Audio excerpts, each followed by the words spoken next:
Okay, I am officially a free balloon. I am unemployed after 11 years.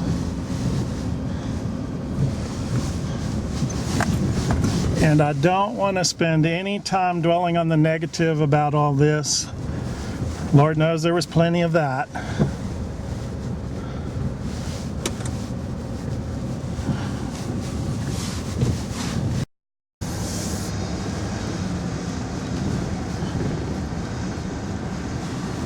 Like I was saying, the funny thing about it, so bitterly cold, ice,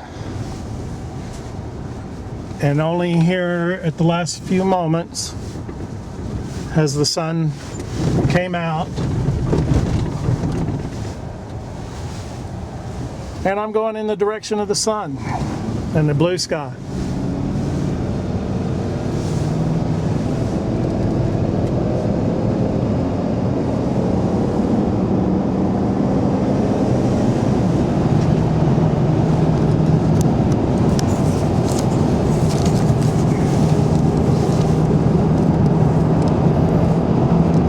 Okay.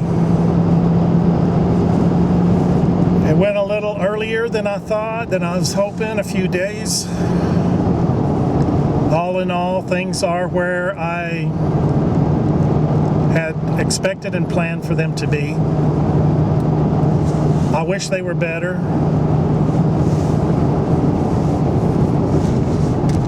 But we work with what we have.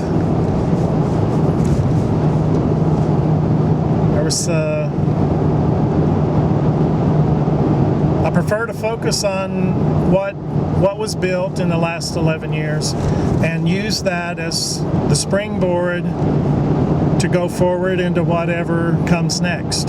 So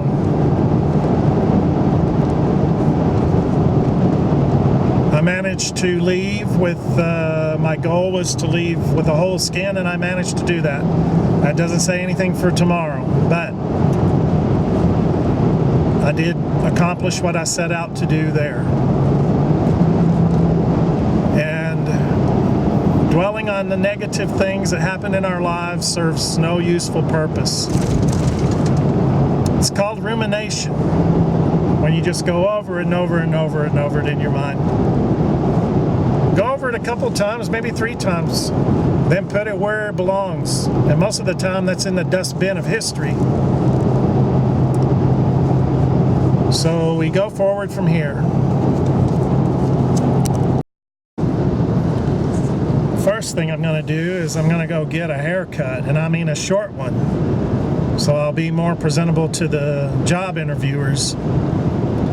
And I'm going to reconstruct my Monster resume, because evidently once you've been on Monster for a while, you sort of get in this rut and you just get the same old garbage day after day after day. So I'm not sure, I'll have to change things up somehow. And I'm also going to get on Indeed, which my experience is that Indeed is actually a little better than Monster.com. So I'll put my resume on there. Those are things I swore I would never do, is put my resume out on the internet like that, so people have it, and I have no clue who's looking at it. But this is how things change. Your whole thinking has to change when it has to. You know, if you're unemployed, you've got to put some old prejudice,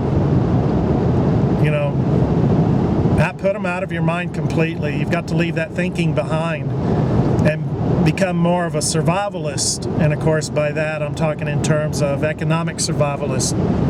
And it's not easy, especially the older you are. It's forming new habits of thinking.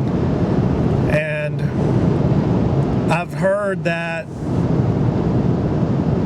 anything you repeat on average, you repeat it for 21 days, it becomes a habit. Sometimes I've made a habit a whole lot sooner than that, but sometimes never have on stuff I've tried. But the point is you've got to restructure your thinking That's why I watch a lot of YouTube videos on this very subject, to see what other people have done and how their approach has been. For one thing, it always helps to know you're not the only one. But also, you can't think of everything. You can't cover all the bases no matter how hard you try. So it's good to adopt what a lot of people call, the social scientist call, nonlinear thinking, which is, you know,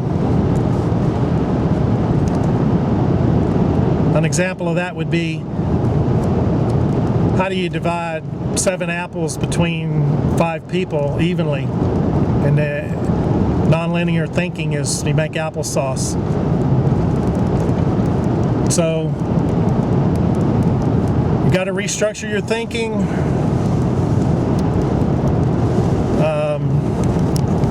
Make alliances that you didn't think you would have to make, or you would never think you would need to make. Network is a big thing. You got to network like crazy. And call on that network. Call on some favors. So anyway, today is the last day of work. They weren't too pleased, and I dare say I wouldn't be either, but under the circumstances I have to do what's right for me. And when it comes to my personal safety, I have a very low threshold of tolerance, and I've made that abundantly clear to them. So be that as it may, it's done, it's over, it's in the past. We build on the future now. Now I know there's going to be some ups and downs, horrible, probably some depression. The thing is, we go forward. So we go forward. One thing I've found out is my Achilles heel is going to be gasoline, which I think I brought this up in a previous video. I live kind of out where the closest town in any direction is 30 miles. And I cannot tell you right now, I already feel the heat from that, because I haven't even been gone from my job for one day, and I already would safely say that I'm already impoverished.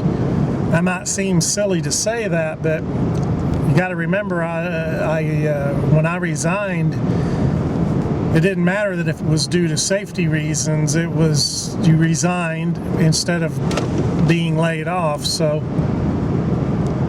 no severance, no unemployment. And all I have coming to me at this point is half of another check. The good thing about it all was through planning and a lot of paying bills ahead. You know, that put me in a better position than I would have been otherwise.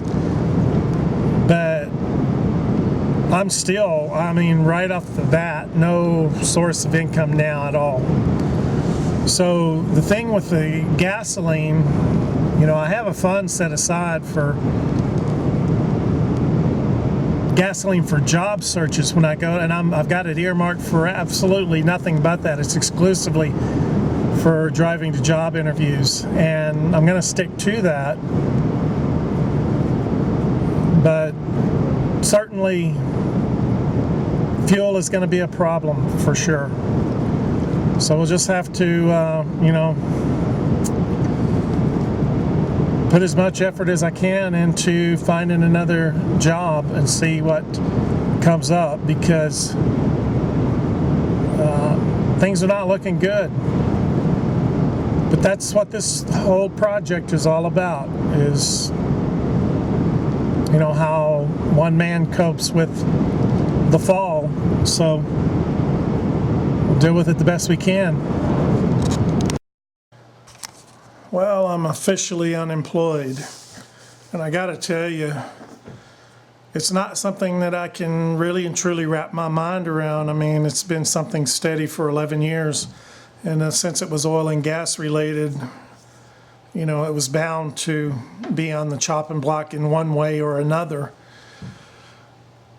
I'm sure in the next few days it'll sink in, but right now I'm still mentally exhausted from it all, from the whole ordeal, and preparing for it as best I could, and thinking about it and thinking about it and thinking about it even more.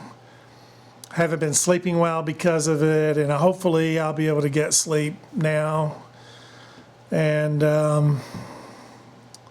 now that it's something that's real and has to be dealt with, it'll probably sink in. It'll take several days probably, but right now it's driving home. It just seemed like another day of after work, and of course everything's different now.